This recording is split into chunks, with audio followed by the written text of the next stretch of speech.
in my early days, I was invited to an exclusive meeting of other business consultants, and I was so excited because I was a total newbie and I felt really, really cool. And so we're sitting around this table, and the leader of the meeting says, okay, we're going to go around. Everyone's going to introduce themselves.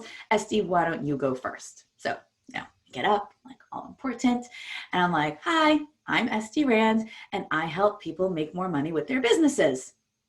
And I'll never forget, she looked at me, she goes, Estie, that's what we all do. What makes you special? I was like, oh, that's a good point. Like, I've been using that introduction with regular people and it went over well. But when I'm with a bunch of people who do exactly what I do, what does make me different? I don't know. So in the next 8 to 10 minutes, I'm going to show you how you introduce yourself with what makes you different in a way that attracts your ideal potential buyers, repels the people that you don't want to have buy from you, and takes you all the way to the sales conversation so that you can close. Sound good? Let's play. We are going to use a graphic organizer I've created called the pitch triangle. Okay, so triangle like this. You begin with what I call the hook. The hook, once you picture like someone's going fishing, yeah, okay? At the edge of the little hook, they put bait. They want certain fish to eat that bait. So they use bait that attracts a certain kinds of fish. It's not going to attract just any kind of fish.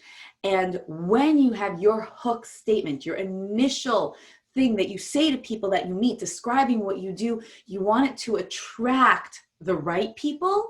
You also want that statement to act as a filter and repel the wrong people. So I'm going to use my own personal sales pitch as an example because there's no client privacy clause on it. And it's really easy for me. I've practiced it thousands of times over the last 10 years that I've been doing this. So I help business owners earn more money with less headache. Okay, so I've told you who I help, business owner. I've told you what I do. I help them earn more money. I've even given you a little bit of why I do it so that they have less headache. There's something in there. So if you're not a business owner, if you don't care about having more money, if you don't mind headaches, and I literally have had someone say that to me, I don't need more money. I don't mind headaches. I'm like, I have nothing to offer you. Like, we're good. Then they won't engage in the conversation with you. They'll blip out. Now, you think when you speak to people, you got to attract everyone. No, you don't. You've got to just attract the people that will actually want to buy from you. So you use this initial statement, and it should not be an initial paragraph. It should be an initial phrase, statement, not more than one whole sentence. That's it. You say this one thing, and this is when you're having an interactive sales conversation. Slightly different applications when you put this in writing, on social media, in chat, on documents, in networking events. Right now we're talking sales conversation. You say this one sentence, then you pause. You want to wait and see what is the other person's response. The ideal response is, oh, that's interesting. How do you do that? Or how does that work? Or what does that mean? You want to elicit a certain amount of curiosity. Now, why can't I just come to you and say, you say to me, Estie, what do you do? And I say, well, I sell pink elephants and I make them fly. I made you curious, but it means nothing. So curiosity is not enough. You are setting the stage for the sales conversation. So the hook needs to pique the interest of the people that you want to be talking to, needs to say something about what you do, but it shouldn't be so blatantly obvious, right? How many times have you met someone? It's like, what do you do? I'm a business consultant. Oh, okay. And they move on in life. Done. You want to pique their interest a little more than that. So you have your hook, then you pause. You want to hear them respond. I know, don't you love my whiteboard? It's so neat. I know, I'm trying. All right, then you move on to categories. So assuming that the person you're speaking to is interested, they're gonna say, cool, what does that mean? How does that work? And then, once again, you are not gonna go into a monologue. At most, you are gonna give 3 categories of what you do. So whether you break it down into like 3 umbrella things, if you do a lot of different things, or if you break it down into presenting your legitimacy, your services, and your experience, I don't care how you break it down. I don't care if it's just 2. All you're trying to do here at this next level is set the stage. So once again, Estie example. What do I do? Well, we have a full service creative consulting firm. The same thing you'd imagine a Fortune 500 company getting from like a Deloitte, McKinsey. we do for micro businesses. We do strategy and implementation, and we serve specifically small companies in everything from marketing, systems and operations, financials, business plan, and other types of growth. Boom, done. You know enough about what I do now that we can have a conversation. I'm not trying to do more. I don't need to give you everything we do. I'm not telling you about the details of all my online programs. I'm not telling you I've been doing this for 12 years. I'm not telling you about the lunch I had yesterday with the guy. None of that. Just give them context. Give them basics. And then the most important part of the entire sales conversation, you're going to listen. You're going to listen a lot. I like to say I listen first and third because I listen second also. If I have a 15-minute sales conversation, I spend 12 minutes listening and 3 minutes talking, it was a good conversation, and I probably closed the deal. Because the most important thing for you to do when you sell is listen. That's it.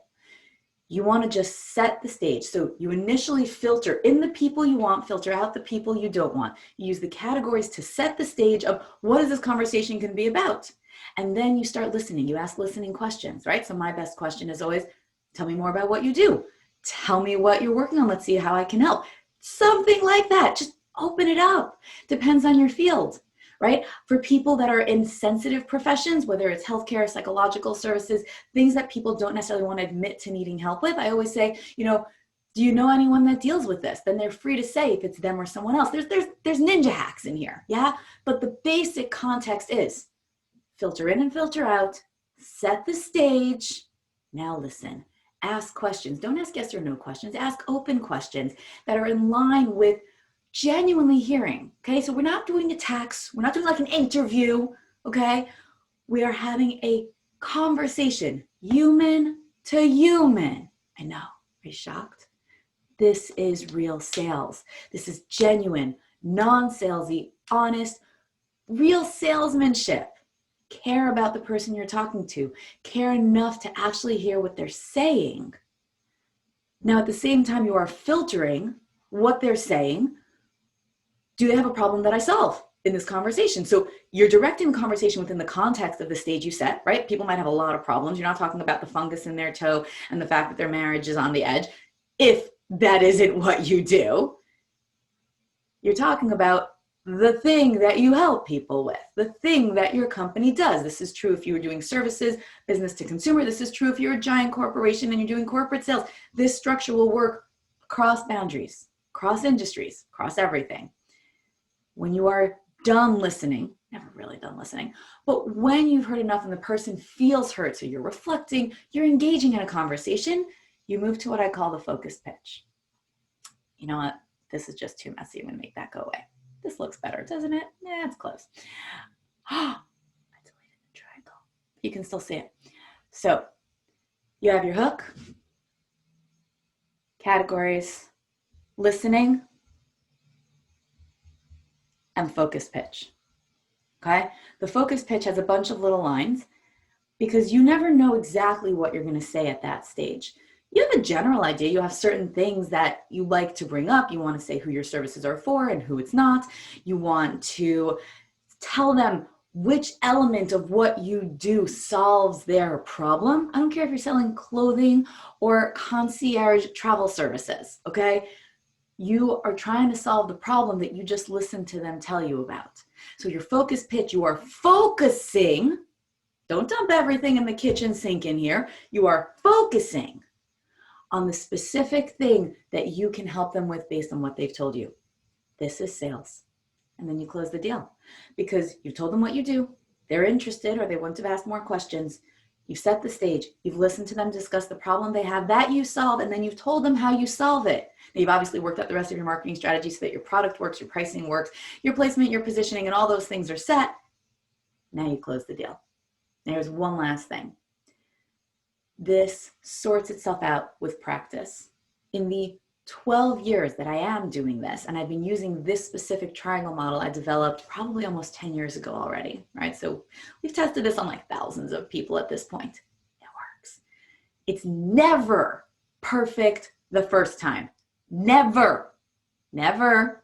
So if you're sitting there going, no, I'm different, it'll be perfect for me the first time, I think you're wrong. You need to go out, you need to try it.